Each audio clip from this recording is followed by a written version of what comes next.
What's up, guys? Welcome to the Do It Movement podcast. This is your host, Martine Jackson, and I've built my 6-figure, soon to be 7-figure, massive real estate business through commercial investing, rental investing, and wholesaling in Virginia.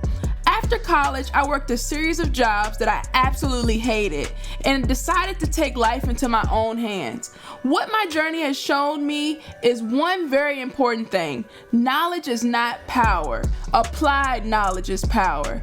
Each week, I bring you a powerful guest or tip to unravel the real estate game, and my challenge to you is that you take some of that knowledge and do something with it. The Do It movement is here to help you create the life you desire through real estate. Now let's get to it.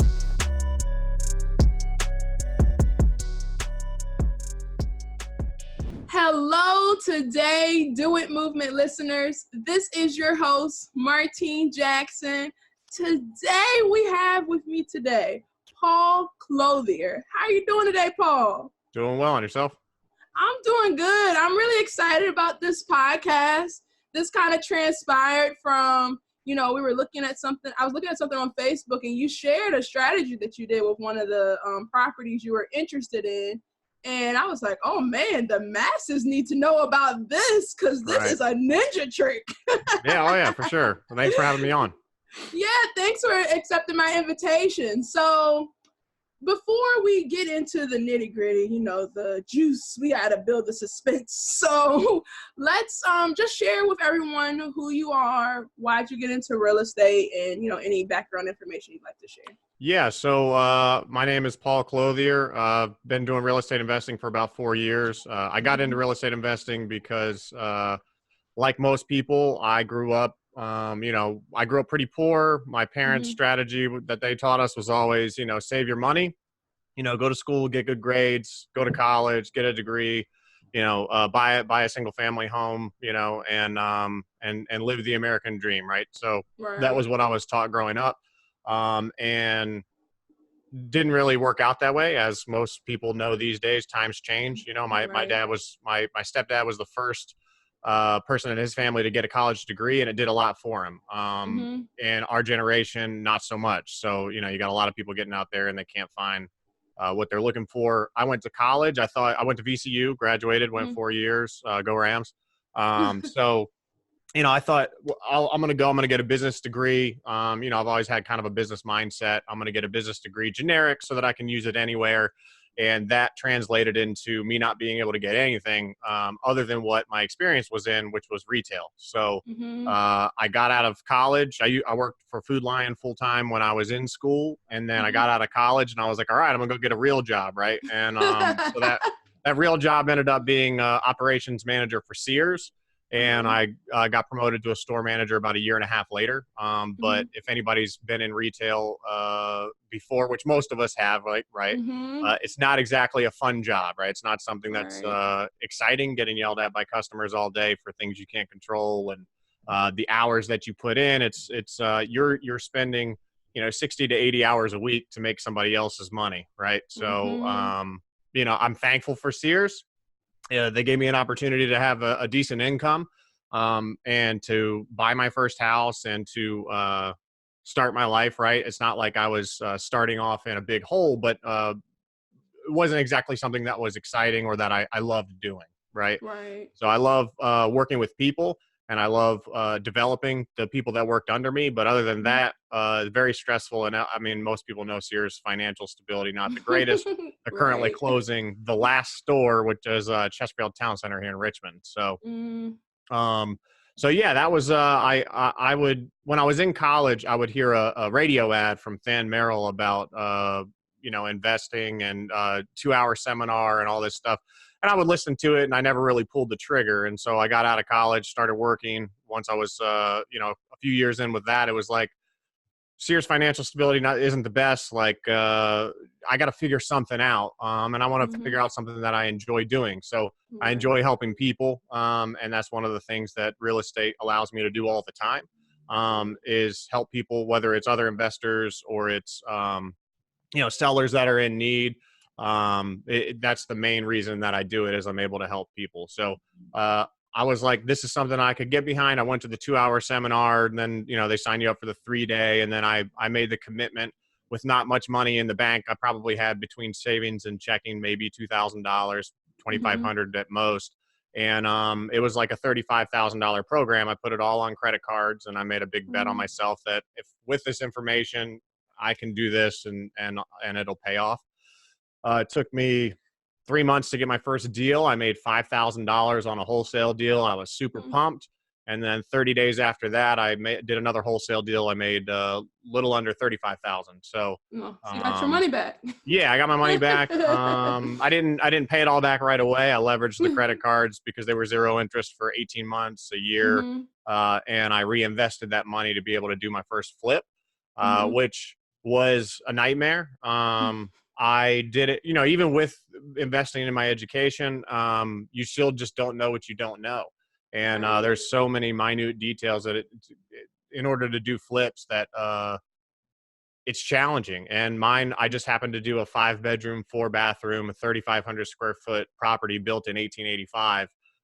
So it's like basically everything that you're taught not to do is what I did.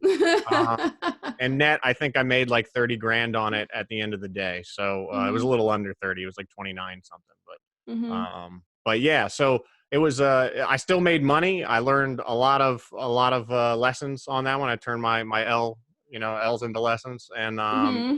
it was my most challenging rehab to date, although the duplex that I'm currently doing might rival that a bit. But yeah, so one of the things when I got started was making sure that I had a good foundation to jump Mm-hmm. in. And a lot of people, they don't necessarily need to charge $35,000 on a credit card for a program or whatever, but I would highly recommend Fortune Builders if anybody is looking into different educational options, because they changed my life. And Mm-hmm. it's a genuine network of people. And that's the main thing that I didn't expect to get when I signed up, was the network across the country of people doing different investing strategies that you've never even thought of. And Right. it's very powerful. So, Right. Okay, yeah, that's a pretty cool story. yeah, And when you mentioned about your rehab, yeah, if you're gonna learn anyway, might as well yep, get paid for it. right, yeah, absolutely, right, Okay, well, let's talk about this ninja strategy that you did yeah, on one of the deals that you did. I don't know if it was recently or a while ago, but I remember you saying that you had it under contract or something yep, like that, but the seller started getting cold feet or they right, started not performing. right. Said, haha, Mr. Seller, I'm gonna one up you. Right. Yeah. So what happened was in May of 2018, Mm-hmm. I met a girl named Gabby Evans. She runs Courtesy Home Buyers. I think you know her. I do. So it was very early. She had a partner at the time, and it was actually probably like January of 2018 that we kind of met. Mm-hmm. And so I had walked a property with her, and the numbers were crazy, and I could tell she was very new, right? And Mm-hmm. so I had told her at the time, like, there's no way anybody's going to pay that price for this house. And I didn't end up getting that deal, and that was fine. But she took me out to another property that she had under contract, and she was trying to branch out on her own at that point. And Mm-hmm. so she got this deal under contract on North Avenue. And I went out, I looked at it, and I'm like, all right, this is a pretty intense rehab. And I could tell, like, when you've been doing this for a while, you can tell when people are serious and when people aren't. And Mm-hmm. a lot of the people that came out to view the property, they just weren't serious buyers. And I know I talked to Mm-hmm. one of them, and it was an older lady. She was like, yeah, this would be my first renovation. And I'm just thinking to myself, I know what it's like to do a really intense $100,000 plus renovation for your first renovation. Right. Not the best idea, right? So I got lucky Right. that I had the tax credits and stuff to fall back on. That's a whole nother Mm-hmm. strategy we can talk about another day. Um, but that's what saved me, because I would have lost money on my first deal had I not had that built in. So Mm-hmm. so we walked this property, and I remember telling Gabby, I'm like, look, this is the most I can pay. I'm looking for a relationship so I can buy multiple wholesale deals from you. I'm looking for somebody that wants to grow their business as I grow mine. and Right. somebody that I can build a long-term relationship with. I'm not looking to just take this property off your hands for the cheapest price I can get it and move on, right? And Mhm. I said, these guys over here, and it was a group of 3 people. I was like, they're going to offer you above asking, or at least you're asking. They're not going to be able to close. So when that happens, let me know. 'Cause she was talking to everybody individually. And sure Mhm. enough, 2 weeks later, she called me and I was like, you went with that group of 3 guys, didn't you? She said, yeah, they offered the highest. I said, and they're not able to close? And she said, no. I said, all right. Yeah, it's exactly what I said was going to happen. So Right. sometimes you take guesses, a lot of times I've got a good feeling most of the time. You go with your gut and most of the time it's right. So, Mhm. but I could just tell by the way that they were walking the property, they weren't really estimating repairs. And I don't know why, but that's people do that in real estate all the time. They just, I don't know if it's like just, they don't have anything better to do, but they enjoy going to properties, walking them, and but they're not really serious buyers. Mhm. So yeah, she called me 2 weeks later. She's like, yeah, they didn't end up buying it. I want to go with you because you seem legit, right? Mhm. And so I did. We went under contract. I went up a little bit on my price and tried to help her out as best I could. Mhm. So she had it under contract for 75,000, Mhm. and I went under contract with her as an assignment at 102. Right, so she was going to make a killing. I don't know why Right. she didn't. I think 90 was what I originally offered or something, but Right. either way, I could care less how much a wholesaler makes as long as it's a Mhm. good deal for me. Right. That's all. I don't care if you make 100,000 as a wholesaler. Right. Unfortunately, a lot of people are petty, and they're not like that. Oh, well, Right. you're going to make 30,000 just for putting it Right. under contract. So wholesalers, I get it. They're nervous to say this is how much I have it under contract for, and I don't blame them. But when you're dealing with me, I don't really care. I don't care if you're making 100. If I'm going to make 60, and it's going to be a $50,000 renovation, and I'd take 60 grand in 3 months. It's Right. not a bad Mhm. return. So, Right. but anyway, so we go under contract, and so her and I are kind of dealing with the seller together. So, Mhm. we get title done, title comes back, and there are up to a possible like $400,000 worth of judgments against the property. $250,000 is against one person, and it was pretty easy to prove that it wasn't the same person. I think the name was we'll just leave out the first name, but the last name was Brown, and so it was uh, some sort of criminal lien in New York or something. I don't remember, but it Right. was like $250,000. So on a Right. property that you have under contract for 102, basically, 25 of that is basically going to the wholesaler, and so 75 was what she had it under contract for. It's like, well, how are you going to pay off that many judgments, right? So Right. we had to work through them. So one of the judgments was a mortgage note for $70,000, and Mhm. it was a private loan made from a guy. We'll just call him Mr. Mitchell, who made Mhm. this loan like 10 years prior, and the property was inherited. So the guy that originally bought the property, he died. Mhm. Before he died, he had made 3 payments for like $386 and some change, and Mhm. that was the only payments he ever made. And then he died a few years later. So this other guy had lent him $70,000 on a seller finance deal and gotten Right. about $900 total back on his 70 so far. Um, Oh man. yeah. So the seller, he told me, hey, look, I've negotiated this note down to $5,000. He's willing to take 5 grand. And I was like, all right, do you have any paperwork to document that? And he's like, no. Mhm. I'm like, all right, well, to work through these judgments and get to closing, we're going to need paperwork for that. He's like, all right, we'll take care of it later. I'm like, okay. So in the back of my mind, I'm like, well, there's no documentation. So legally, I don't know if he's lying to me or if he's being legit, Right. if he really did negotiate down to 5.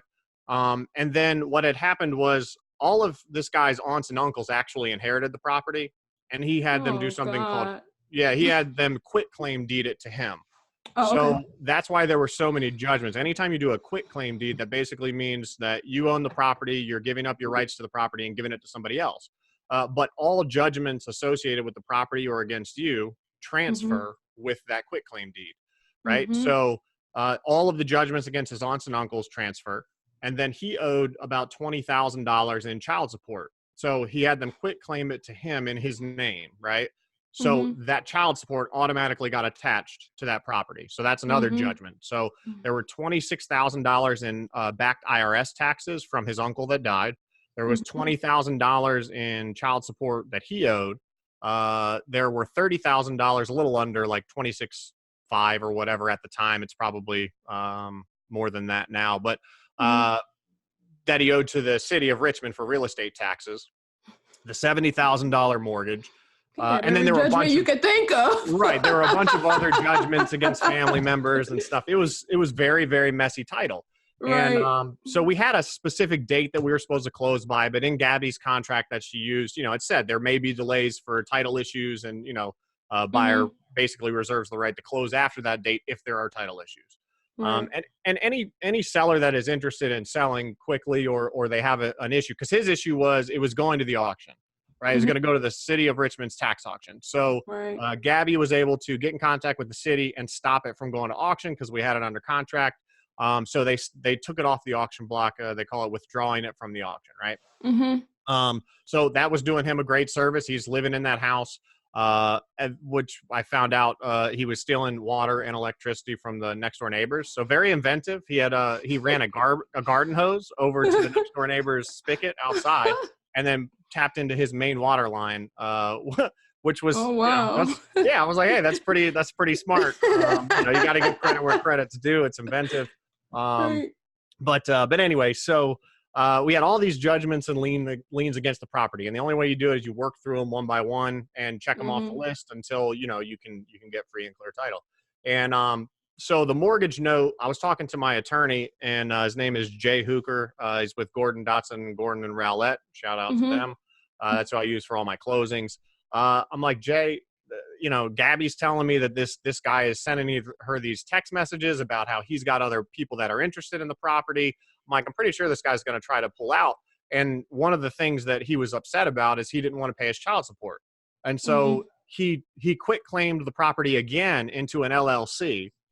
Because somebody that he talked to told him you can avoid having this judgment against you if you quit claim it to an LLC. And so I asked Jay about it. He's like, yes, he could have done that. If originally he quit claimed it to an LLC, then that judgment would not have attached. But because it was in his name, it just everything keeps getting passed down to the next owner when you quit claim. So I explained that to him. I'm like, here's the deal. That $20,000 in child support has to be paid out of the proceeds from the sale of the house.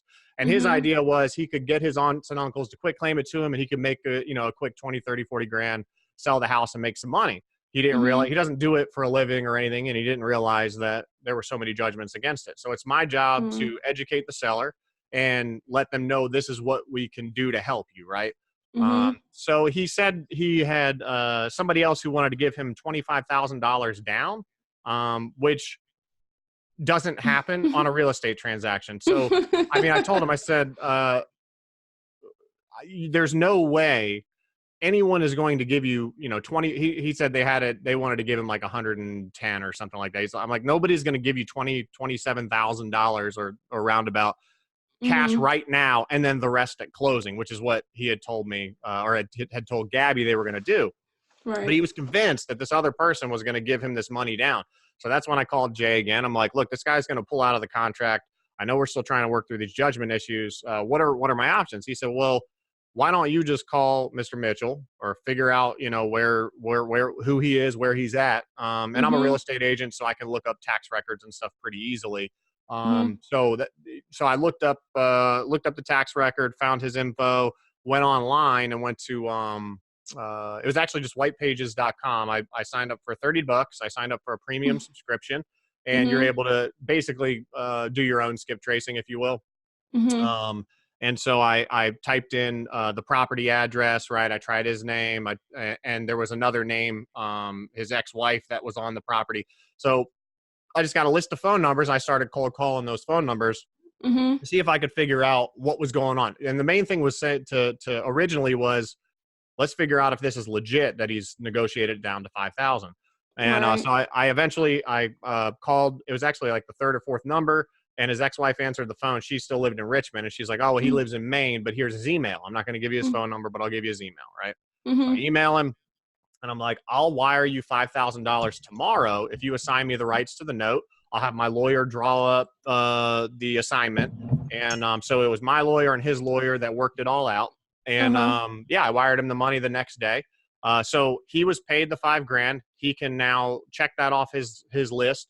And I now controlled that property. So I now know there's no way you can close this property without me accepting that note for $5,000 or less. Right. So in order to work through those judgments, that note had to be negotiated down to $5,000. So in case the seller tried to pull out, now I'm protected, because if someone else tries to buy it, which is what happened, I'm going to want my interest and my principal in full, which is very easy to calculate exactly what you're owed. If you have Microsoft Excel, they have all these templates and stuff now, and one of them is an amortization schedule. So what I did was, this was a year after. So basically, he sent this text to Gabby saying, I'm pulling out. You guys aren't trying to close, and all of y'all are just jerking me around. And again, we were relying on him because he had to contact the IRS. So he told us he could get the IRS lien waived by using our contract and all this stuff.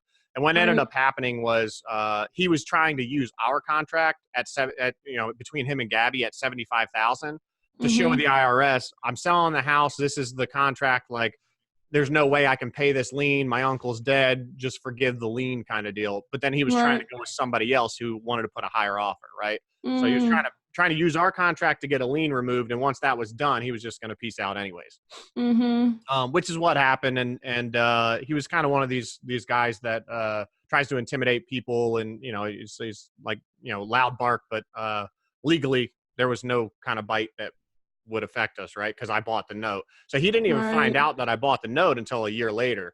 So it was this past summer where a local real estate investor, Rich Lennon, I'm sure you know him too. Yeah, he was under contract to purchase the house, and one of his people called me and was like, "Hey, we know that you own the note on this house. What's the payoff?" And I was like, "It's $105,000."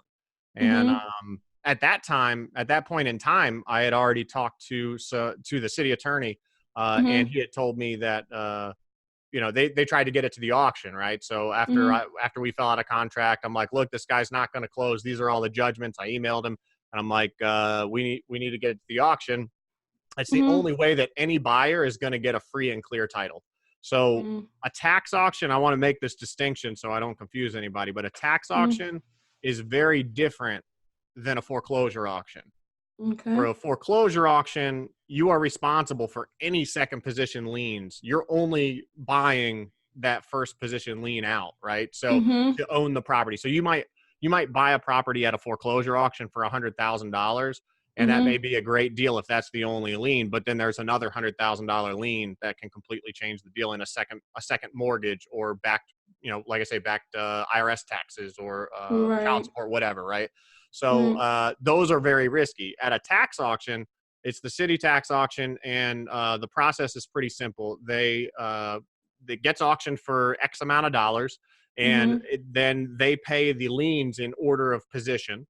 So the city tax lien is the first position. Whoever has the mortgage note that would have been in first position is now in second, and that's the only thing that bumps a first position mortgage note off of their first position is real estate taxes, right? So, which is why a mortgage company like a Wells Fargo or a large bank, if you get a mortgage through them, they're going to roll everything into one, and it's going to have an escrow account and everything. It's not for your convenience, although it is convenient to just pay everything at once. It's so that they don't have to worry about you being delinquent on taxes. So they always keep your first position, right?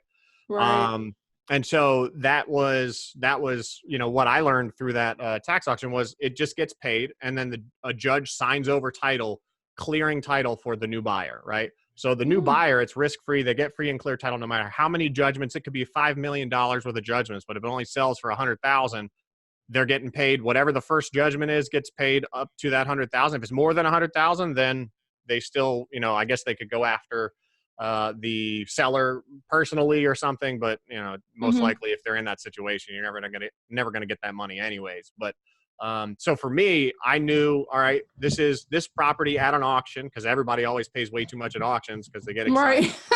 This property at an auction is going to go, I can get the full value of the note, maybe not with the interest and stuff, but it'll probably go for, if somebody's putting it under contract for 110, at least 120, maybe 130, right?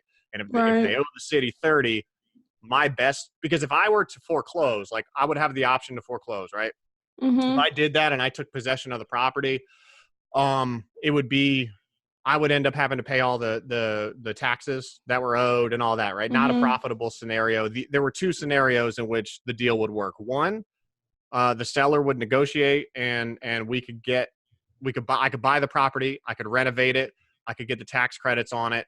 And if I did all that and everything went perfect, which never Mhm. happens in a renovation, if everything goes perfect, then I would have made probably 140,000, something like that. Mhm. And that's after tax credits, right? Assuming I get all of those, and I do Right. something called syndicating. So I syndicate my state tax credits, which basically just means I sell my state tax credits from my LLC to a different LLC owned Mhm. by an accountant, and he pays me 80 cents on the dollar. So if I have $100,000 in tax credits, he gives me Mhm. $80,000 cash, and Mhm. he gets that $100,000 tax credit. So he nets a $20,000 savings. Mhm. So all of that math, I would have made maybe 140, but that would have involved an intense rehab where there's always overages, Right. and it's a historic rehab, so there's limited things that you can and can't do. A great example is that needed all the windows needed to basically be replaced. Mhm. So you're talking $450 to $500 a window for those, because they have to be Mhm. wood windows and they have to be exactly what was in the property prior, all kinds of stuff, right? So Right. that was my option A, which originally that was my plan, right? Is Mhm. secure the note, make sure that I close on this property and no one else can, and then Mhm. and see how the seller acts, right? See Right. if they're going to be straight up and they're going to be honest, like we're being, and we're telling them these are the steps we need from you to close. Like, we're ready to buy. I have the cash in hand. Like, let's do this, but we need you to get these judgments cleared up, and we're here to help you do that, right? So Right. when he started kind of jerking us around, that's when I was just kind of like, you know what? My second strategy is, if all else fails, wait for it to go to the auction. Right. And which is a much better strategy, because if I get paid in full, that's like $100,000 profit with no work other than Right. what I ended up having to do. So fast forward a year and a half later, Mm. it eventually got auctioned. He filed a couple of bankruptcies to stop not only the auction, but also to stop having to report to jail for child support, was the main reason that he Mhm. was stopping or declaring bankruptcy. And Mhm. I think he declared twice, might have been three times. Um, but yeah, so he kept, what he did was he would declare bankruptcy, come up with a plan, but then not do anything after that. So he Right. never made any of the payments, right? So child Mhm. services had the first bankruptcy dismissed, then had the second bankruptcy dismissed, and I ended up having to pay a lawyer as well. Because I'm Mhm. like, all right, well, I don't want to wait, 3 years, whatever. I've already bought this note for $5,000. I ended up paying like a little over $4,000 Right. for some lawyers on the bankruptcy side and everything. Um, so what I ended up doing was the property got auctioned in November. Mhm. So after that, it was a month for the buyer to come up with the rest of the funds. So that was Mhm. December 19th of 2019. They came with the rest of the funds. And then January 13th, which was this past Monday, Mhm. judge signed over all properties from the auction were signed over. Talked to the city, and give me 1 second, I'll pull it up so I can give you an exact number. But what happens is the city emails you and says, what's the payoff amount, right? Mhm. Now, I'm legit, so I have all of my documentation for all the things that I spent on the property, whether it be home inspections, lawyers' fees, whatever, right? So Right. I had all the documentation if I needed it. I also I had to do something called filing an answer in court. So Mhm. when the city takes the homeowner to court or tries to foreclose, right, on their property Mhm. due to delinquent taxes, there is a court case attached with that. So the city attorney sent me the information, and I had to go file an answer of what was owed, right? And I Mhm. attached the account statement to it. And all I really did was downloaded or pulled up a spreadsheet that was already formatted for me, a little template in Excel. and then changed things to match what I needed, right? Because it's obviously not just a 30-year amortization. So I changed the different cells I needed to get, okay, what's the backed interest that hasn't been paid? How do I account for the 3 payments that were made? All that stuff, right? Right. So the total ended up being $69,758.07 on the principal. The interest outstanding was like $35,000, a little over that. But so the total was $105,405.10. And, so did that include the interest, the principal, and all your expenses as well? Not the fees, right? So that I didn't have that bright idea until right after the property sold. So there are a couple different things, and I'll kind of elaborate later. But a couple different things, like as a real estate investor, that, and I'm not saying I'm a great real estate investor, right? But in my mind, you have to have, in order to be a great real estate investor, that's one, how do you maximize the leads that you get? Right. And I'm a big believer in you maximize not only your profit, but you maximize whatever it is for the seller. Right. So I've done deals before where I've made no money. But I haven't even gotten the property, but I helped somebody get out of a bad situation. To me, that's the maximum you can get is helping somebody get out of a really rough situation. Even if you don't, on a deal or two, you don't make any money, it's okay. It'll all come back, with karma or whatever you want to call it. And then when you do have issues that arise that look like the deal's not going to close, how do you figure out how to close it and monetize it anyways, this is a perfect case study in doing that, right? So there were a lot of different hurdles, whether it be the seller seeming a little bit shady, whether it be, he ended up pulling out of the contract, or the bankruptcies that he declared. Like, it was a lot of different things that a lot of obstacles that a lot of people would just say, forget it, I'm done, I'm gonna move on. But when you have the right people around you, like Jay, I would have never thought about doing that, but I had the right person in my corner who said, you can do this, right?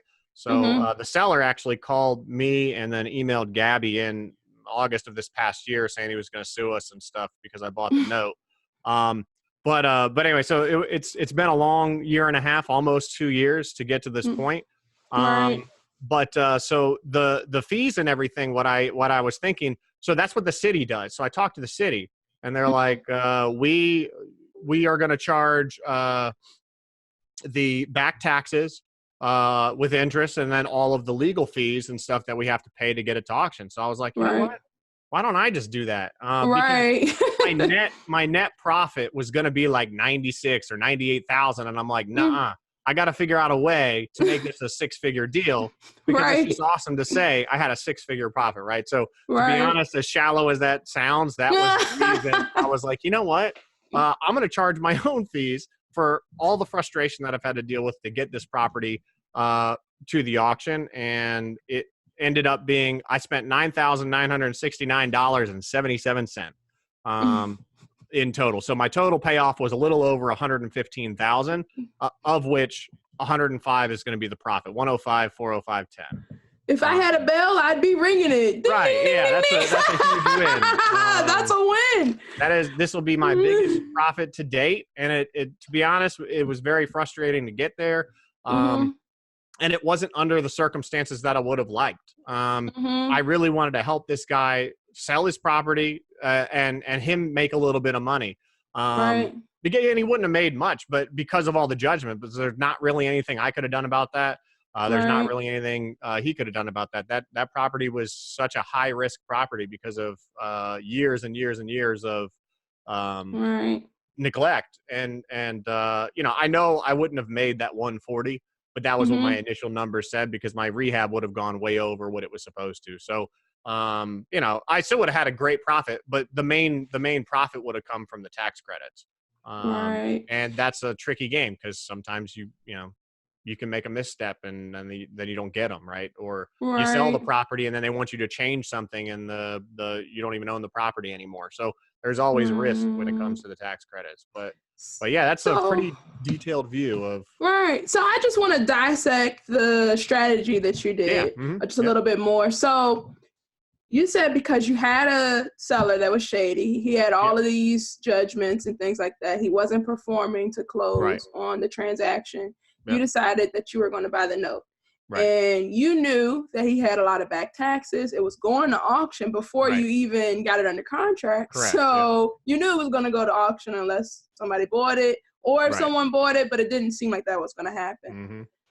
I guess because you had two options at that point, really. You could have foreclosed, like you said, or you could just wait for it to go to tax auction. Right. But from what I heard you say, if you were to foreclose, whoever would have bought the property, they would have had to have enough to pay off all the liens because we couldn't have a clear title. Right. Because I could have foreclosed, and if I wanted to keep the property and rehab it and sell it, I would have had to pay off all that. Or I could have auctioned it off or whatever. I could have hired an auction company the same way the banks do it.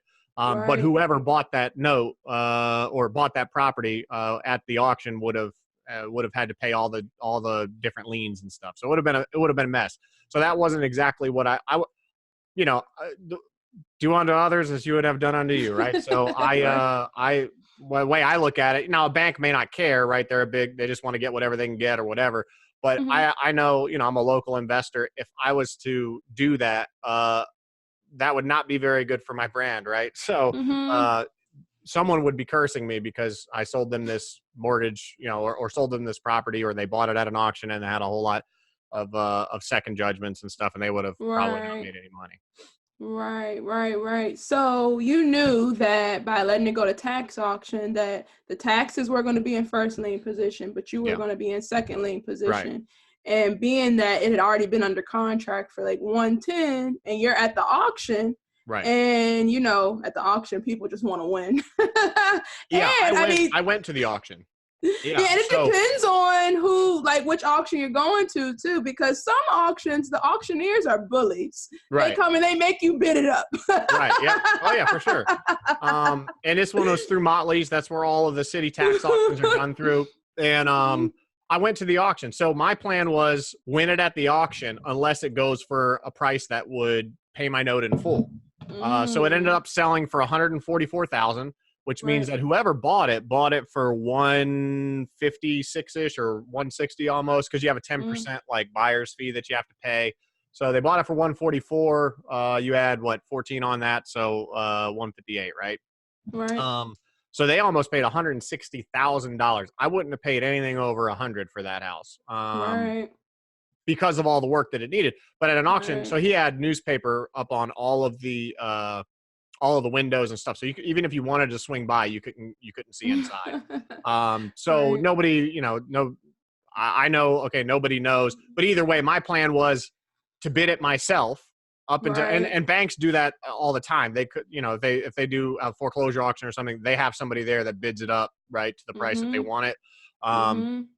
And if it doesn't sell for a high enough price or whatever, they just win the auction. They win the bid basically, and then they go list it with a foreclosure agent and see what they can get that way. But yeah, I mean, that's basically what I did is I went to the auction and I didn't end up having to bid. I thought I was going to for a minute. But they started the bid at like 100,000 or something. Nobody bid. So they started lower. And then it just starts going. And these two guys kept bidding back and forth.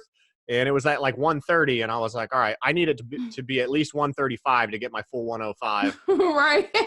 And this was before I thought about the extra $9,000 that I had paid. And I'm like, I'm gonna charge my own fees for this. Right. So yeah, that's what I did. I just sat there and it went to 144, and I was like, you know what? I know that the city, it's not quite 30,000, so that should pay the note plus the fees in full. I'm not gonna bid, because if I would have bid it to 145 just to try to get 146 and make sure, then I may have won the bid, and then I would be stuck with having to do a rehab, and my contractors would be happy, but I wouldn't get paid until that rehab is done. That could easily turn into an 8-month rehab with all the work and all the issues that you would find behind the walls and stuff. So I was like, you know what? I'm not greedy. I'm pumped. I'm gonna make a lot of money, and it all worked out. Well, thinking about it a little bit more, if you would have bid it up to 145, you would have had to pay the city taxes, which was like 25, 30, whatever it was. And then the remainder would have went to you because you're the note holder. Yeah, that is true. Yeah. So I would have made money on the front end, and that's why So I basically had an ace up the sleeve, right? So if I would have gone to bid it, so I own the property under an LLC that I made. It's Bailey Buys Houses LLC. So Bailey is my dog. I have a whole marketing campaign behind him, like my car magnets and stuff. It's him. It's a caricature of him with a drill and a tool bag and everything. So I just made this LLC, Bailey Buys Houses LLC, and that's what I bought the note under. So yeah, I could have very easily bid on it and gotten paid on the front end. So if I bought it for 144, and let's just say 160 was my all-in total, out of that 160, that 14,000 would have gone to the auction house right off the top as the buyer's premium. The city would have gotten the 30, and then I would have gotten the remainder into my rehab company, New Life Homes. We would have paid Bailey Buys Houses, right? So out of that money, the entire rehab fund, for the most part, comes back to me, and I could self-fund the rehab or something if I wanted to. I generally borrow instead of self-fund because it doesn't make sense. I like to spend my money on marketing and acquiring more properties. And I like to pay other people, 10%, 12% interest to use their money. Makes sense. You're able to do more when you're using someone else's 100%. money. Yeah. I always use the example. If I have $100,000 in the bank and I decide to buy a $50,000 property and put 50 grand into it using simple numbers, I use my whole 100,000 and then I wait for that property to sell. And I might make, an extra 10 grand or something after not having to pay, interest or any kind of points or anything. But I could take that same 100,000 and leverage 80% and do 5 houses, right, of the same thing, and then make, let's just say I made 30 grand. I would make 30 grand. That'd be 150 on the 5, or I could just save that 10 and make 40, right, on the 1. Right. So leverage is key in this business, and I try not to self-fund anything. But most of the time, people want you to have some skin in the game or whatever, so that's fine. Right. So anyway, I want to just finish my summary. I want to make sure everyone picks up all of these jewels because you just threw them at us. Yeah. So the house sells at the auction. I don't remember what price you said, 140 or something like that. Yeah, 144. It pays the buyer premium, pays the taxes, pays the mortgage holder that's in the first lien, which is now in second because the taxes took first. But if there was any money left, it would go to the other liens. But if there isn't, IRS it doesn't go. Right? It doesn't go there. And then the judge wipes the title clean for the buyer. Correct. Yep. So great deal for me. Great deal for the buyer. Right. The only person that lost in this whole thing was the seller, unfortunately. So generally you want win-win-win. In this case, you try to help people the best you can, but sometimes you can't help somebody that doesn't want the help or that won't take your advice, right? So right. But yeah, it was, at least he did tell the truth about he did negotiate it to $5,000. Right, yeah. See, that helped me out a lot. And maybe that's why he didn't want me to have the paperwork for it or something. I don't know. But, you never know what's going through somebody's mind. You just do the best that you can to help as many people as you can. And he tried to help. To you. Yeah, I mean, it happens all the time. It didn't work, so you got to have a second exit strategy. So right, absolutely. You executed on that, and it paid off. yeah, I like it. It's I'm going to be looking into note investing more. Obviously, this is a special scenario, so I wouldn't recommend people just listening to this podcast go out and just start buying random mortgage notes just for the fun of it, but thinking they're going to make 6 figures on every one. But this one was unique in that it was an individual, not like a bank. Right. So, but yeah, there's 1,000 different ways to make money in real estate. You just have to pick a couple of them and focus on them and go do it, And if something random comes along, just make sure that you've surrounded yourself with the right people. Cause I would have never thought about that. Right. That's so true. And you saying this is reminding me of, I had someone that was on the podcast that he is a note investor. Right. And basically what he mentioned that it was a book. It's called Investing in Debt that helps you kind of with this concept. So while we're on the topic of books, what are some books that you've read that have really helped shape how you think and or some resources? I know you said Fortune Builders. Yeah, Fortune Builders has been great. Some of the books that are kind of my favorite aren't necessarily real estate books. Like, to be Mm-hmm. honest, I've never read Rich Dad Poor Dad. I know that's one that everybody talks That's like about. everyone says that one. Right. Yeah, I've never read it. Right. I know the baseline principles of it, and but Mm-hmm. I've never actually read the book. So maybe I should put that on my reading list this year. But Right. How to Win Friends and Influence People is Mm, probably that's a my good one. favorite book. That's Mm-hmm. one that like just is a complete mindset shift. Right. That kind of embodies what Fortune Builders embodies, which is if you take care of other people, right? If you see things from other people's perspective, Mm-hmm. you'll win as well. And that's what real estate really is all about: is helping other people. And see, you're not always right, right? So it's hard Mm-hmm. for anyone to admit, because from your perspective, like, you're always right, right? So Right. it's very interesting if you really just take a step back and look at things from other people's perspective.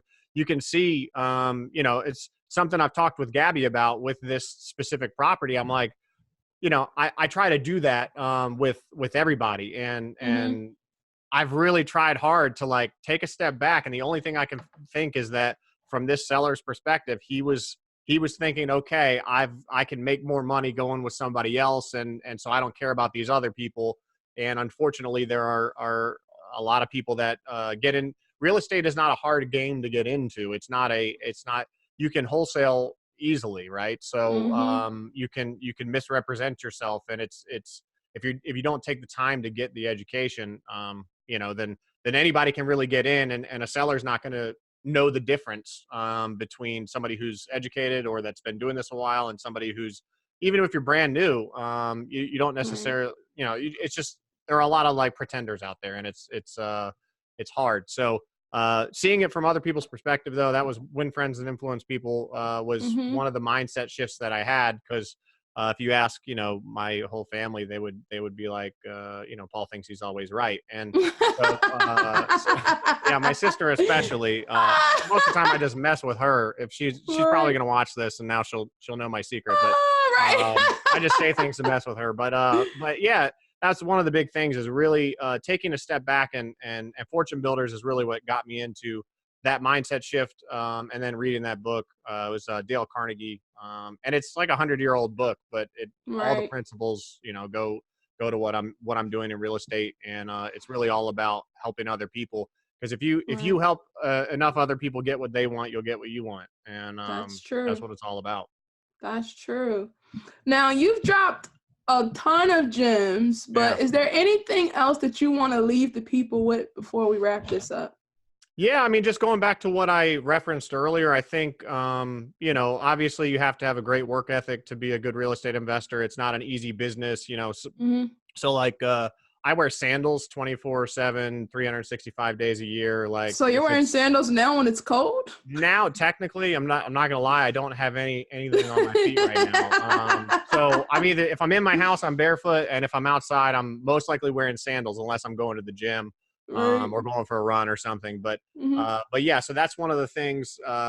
Like, it's a lot of hard work. So I might run to a property, and my contractors may think, that I wear sandals all the time. So I'm just living the dream, right? Which is what I say all the time. Mm-hmm. Anytime somebody asks me how I'm doing, it's always living the dream. But it's a lot of hard work. Mm-hmm. And so there are most in order to get to a yes, right? Mm-hmm. With a lot of it's a lot of educating a seller on what their options are, and if I'm the best option, great. If I'm not, I'm going to Right. let them know that, right? So Right. real quick, I had she's her name is Jenna. She's one of my good friends now. But her and her husband, they were military. They bought a Mm-hmm. house in Chesterfield County. Mm-hmm. A year later, got moved, shipped off to North Carolina, I believe. They tried to rent it out. The tenants were terrible. The property management company that they used was not good. Destroyed the house. And so they were 11 months into foreclosure when they got a letter from me saying that, I buy houses and I was interested in their Mm-hmm. property, right?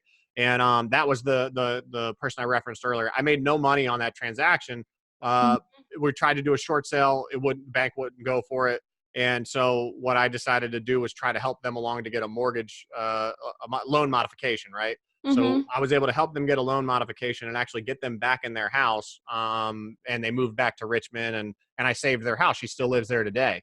And I made no money on that. I spent several hours on that because if anybody's ever dealt with a bank, it's not the most, there's a bunch of different branches and nobody talks to each other. It's frustrating, right? So, but the main thing was to help her out. And ended up that her mom got into a situation with her grandmother's health and stuff. And they ended up selling me a house this past year. I owned it for 3 months, flipped it, made like 40 grand. So it may not be you may not make any money today, but that'll all come back around, right? If you really take the mindset of help other people, that's probably my most important. There's too many people out there that all they look at is how can I help myself? And you'll help yourself if you help other people. It'll come back around. So there's that, and then just maximizing. I get so many no's or deals that don't work out, right? So on Instagram or Facebook or whatever, all you see are the wins, that people post. You don't see all the losses and all the no's and all the deals that didn't work out. I've lost money on one deal to date. So that's not, I wanted to always be able to say I've never lost money on a deal, but I did. I lost like $17,000 on one of the rehabs that I did in Churchill. So, it may not be what today might not look that great or whatever, but you keep pushing. And you like I said earlier in the podcast, you turn those L's into lessons and you just move forward and keep plugging along. And you'll be successful. Anybody can do it. If I can do it, anybody can do it. Right. So there's nothing special about me, and just keep other people in mind. That's what it's all about. Right. Well, thanks for being on the podcast today, Paul. Yep. You gave us some jewels here. Yeah, no problem. I'm really hoping that you guys that are listening to this podcast, that you take what he's saying, and if it fits a deal that you're doing, to apply it to that deal, because it's more than one way to skin a cat. Absolutely. So, and then, thanks for sharing. Maybe we'll do this again and we can get into tax credits, because that's the other thing that I'm very well versed in now. I've done several tax credit properties. And for me, it's a way to add a lot of value and some cushion, especially for newer investors. If they're doing their first flip or whatever, you can add some cushion in there. That was the only other thing I wanted to mention. I think that would be a really good podcast. Yeah. I'll get you some case studies. The duplex, small multifamily is the best. That's the strategy I'm kind of going after right now. Small multifamily historic properties, because you can buy them, renovate them, get paid on the tax credits from selling your tax credits. So you get a 45% tax credit total, 20% state, 25% state, 20% federal. And then I sell my state and I keep my federal. So I get tax savings. I get a flip profit, right, on a larger rehab. And I also get to keep the property, and it cash flows. So that's something that not many investors do. So I'm building out a case study for that. So I'll keep in touch and we can hit that on a later date. Yeah, you're really building the suspense. They're like, when's he coming back? They're going to keep coming back to you, right? I'm going to provide as much value as I can. Okay, cool. Well, thanks for being on the podcast today, Paul. Yeah, I appreciate it. Until next time, Do It Movement listeners. See ya. Thanks, guys, for checking out the Do It Movement podcast this week. I hope we inspired you to make some power moves now. If you haven't already, make sure you follow us for more info on our guests and new episodes at Do It Movement Pod on Instagram and at doitmovementpod.com. Make sure as you apply some of this knowledge, you tag us along the way by adding #DoItMovement so that we can recognize the change makers. See you next week.